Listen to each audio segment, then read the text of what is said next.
혹시 지금 오늘 수업 오신 학생분들 중에서 처음 한국사에 입문하시는 분 계세요?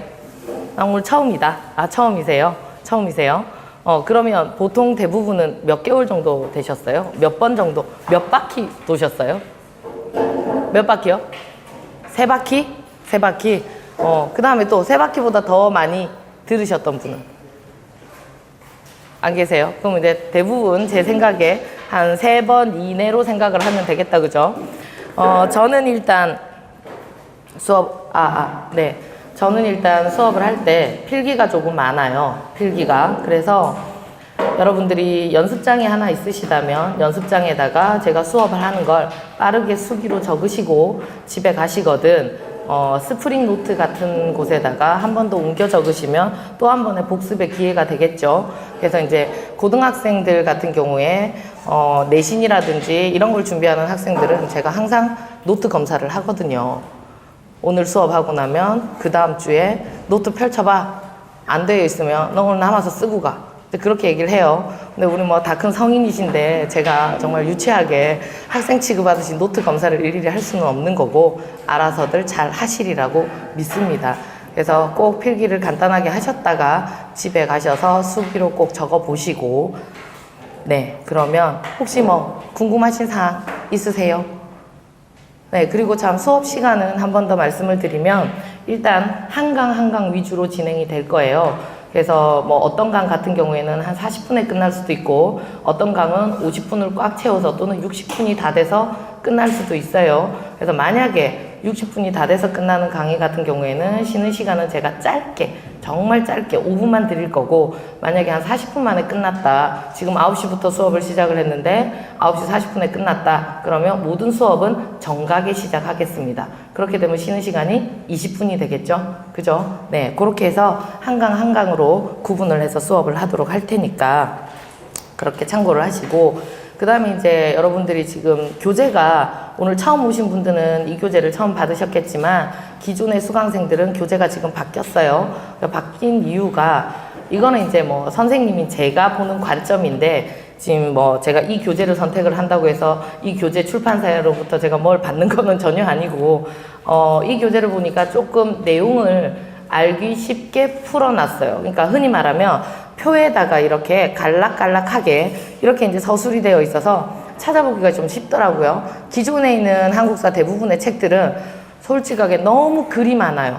너무 글이 많아서 풀어만 두니까 이거를 그런 거 있죠. 책을 펼쳤는데 읽기도 전에 읽기 싫어 그런 느낌. 그래서 이 지금 장유리 한국사 교재가 보기에도 쉽고 정리가 간결하게 되어 있어서 제가 이 교재를 선택을 했으니까 그래서 제가 설명을 하는 거를 바탕으로 하셔서 집에 가시면 꼭 반드시 복습을 해 보셨으면 좋겠고요.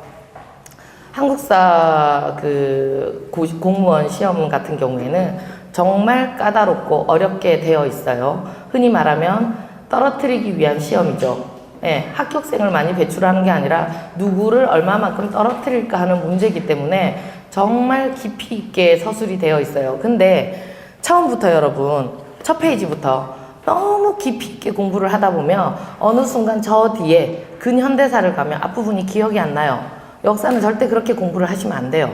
역사는 어떻게 하냐면 전체적인 큰 그림부터 머릿속에 확실하게 집어넣으세요.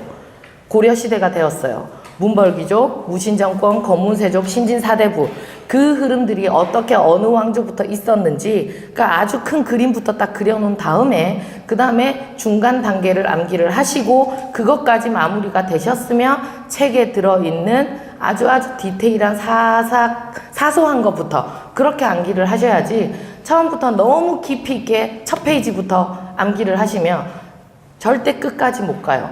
여러분들 수학하셨을 때 우리 제일 처음 펼치면 맨날 집합 나오잖아요. 그죠? 고2 때 올라가면 요즘은 고2부터 하거든요.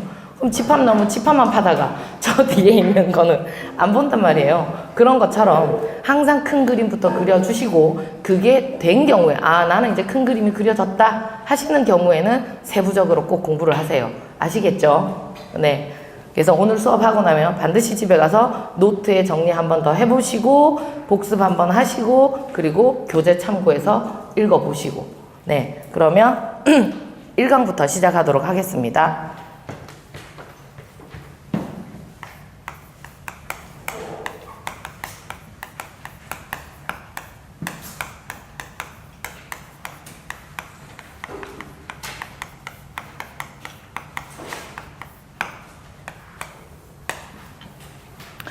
우리가 역사를 구분하는 방법이 굉장히 여러 단계가 있어요. 그 중에서도 역사의 의미에 따라서 어떻게 구분을 하냐면, 역사의 의미에 따라서 사실로서의 역사가 있고요,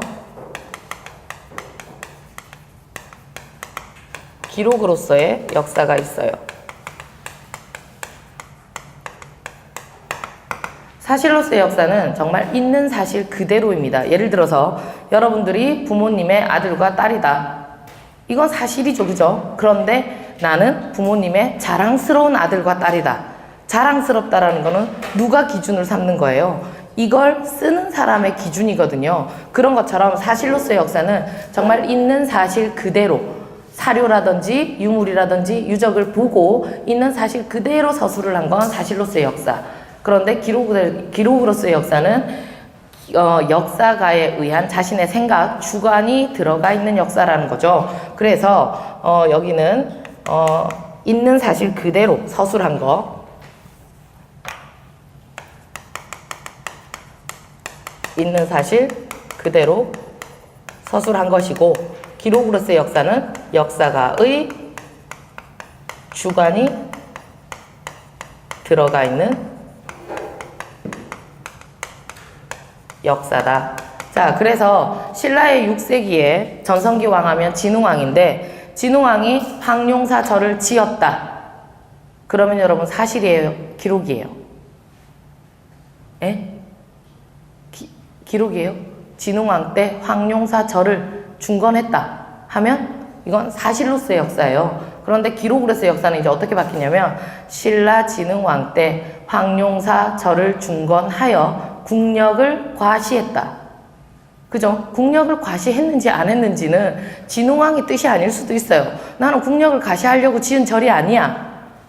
그런데 쓰는 사람에 의해서, 역사가에 의해서 바뀌는 거기 때문에, 그래서 역사의 의미로는 이렇게 구분을 하는 거고, 자, 그 다음에 이제 기록의 유무에 따라서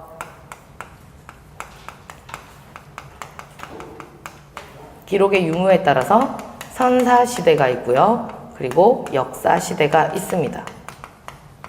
여기서 말하는 기록이라는 거는 벽화는 절대 아니에요. 벽화 말고 문자가 있는 거는 역사시대고, 문자 사용이 안 되었을 때는 선사시대라고 하는 거죠. 그러면 선사시대 같은 경우에는 문자 빼고는 다 들어가 있어요. 유물도 있고요, 그리고 유적도 있고요, 벽화도 있어요. 이런 것을 기반으로 해서 그 시대의 사람들의 생활 모습을 우리가 유추를 하는 거고, 근데 역사시대는 유물, 유적, 벽화, 그리고 플러스 문자가 하나 더 들어가는 거죠. 그래서 기록의 유무에 따라서 선사시대랑 역사시대를 나누는데, 여러분 우리가 도구에 따라서 구석기, 신석기, 청동기, 철기로 나누거든요. 그러면 선사시대는 어디까지겠습니까? 구석기, 신석기, 청동기, 철기 중에서 어디까지가 선사시대겠어요? 이제 머릿속으로는 지금 이제 신석기인가? 아닌가? 청동기인가? 굉장히 이제 혼란스러우실 건데, 우리가 청동기 하면 이렇게 생각을 하시면 돼요. 청동기 하면 최초의 국가 고조선이 성립이 되었어요. 고조선 하면 여러분 법이 있죠. 법이 있다라는 거는 문자가 사용이 되었다라는 거죠. 그러니까 청동기 시대는 청동기 시대인데, 국가가 탄생 이전 청동기까지는 선사시대예요. 그러니까 이 선사시대는 구석기도 있고 신석기도 있고 청동기도 있는데, 이 청동기는 국가 탄생 이전까지. 그러면 역사시대는 역시 청동기하고 철기 시대인데, 여기서 등장하는 청동기는 국가 탄생 이후 청동기를 말하는 거죠. 그래서 청동기는 두 개가 다 겹친다라는 거. 그래서 기록의 유무에 따라서 이렇게 나누고요.